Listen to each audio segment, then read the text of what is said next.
Telangana news today में आपका खैर मकदम है। आइए देखते हैं आज की ये अहम खबर। हल्के असेंबली चंद्रायन गुट्टा के सीनियर रहनुमा बारकस के हबीब आसिफ जिलानी ने बालापुर गणेश विसर्जन जुलूस 2024 में महकमे पुलिस, जीएचएमसी, महकमे वाटर वर्क्स, महकमे बिजली, मुलाजिमीन और जुलूसियों में रिफ्रेशमेंट तकसीम किया।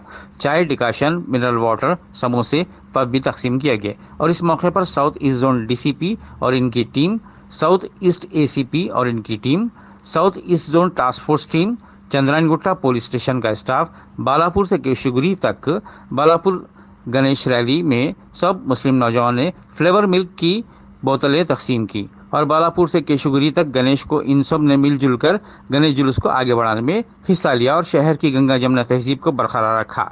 चंद्रायनगुट्टा इंस्पेक्टर के गुरुनाथ, मंडलागुड़ा इंस्पेक्टर सत्यनारायणा भी बहुत अच्छी ड्यूटी निभाते हुए south east zone task force की टीम एन प्रसाद वर्मा के निगरानी में बालापुर गणेश जुलूस को पुरअमन तौर पर चंद्रायनगुट्टे से गुजार दिया।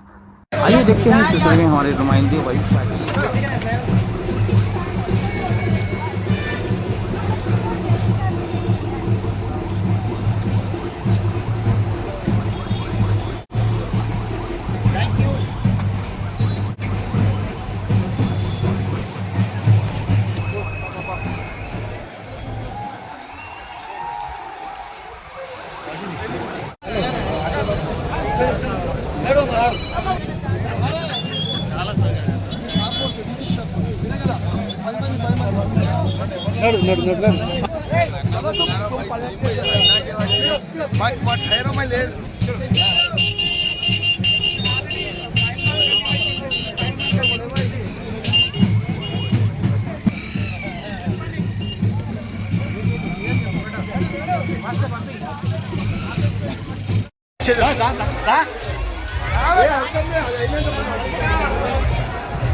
अब दीजिए इजहारुल हक को इजाज़त। मिलते हैं अगले खबर के साथ। तब तक के लिए हमारे चैनल को लाइक, कमेंट, शेयर करना ना भूलें। अल्लाह हाफिज़।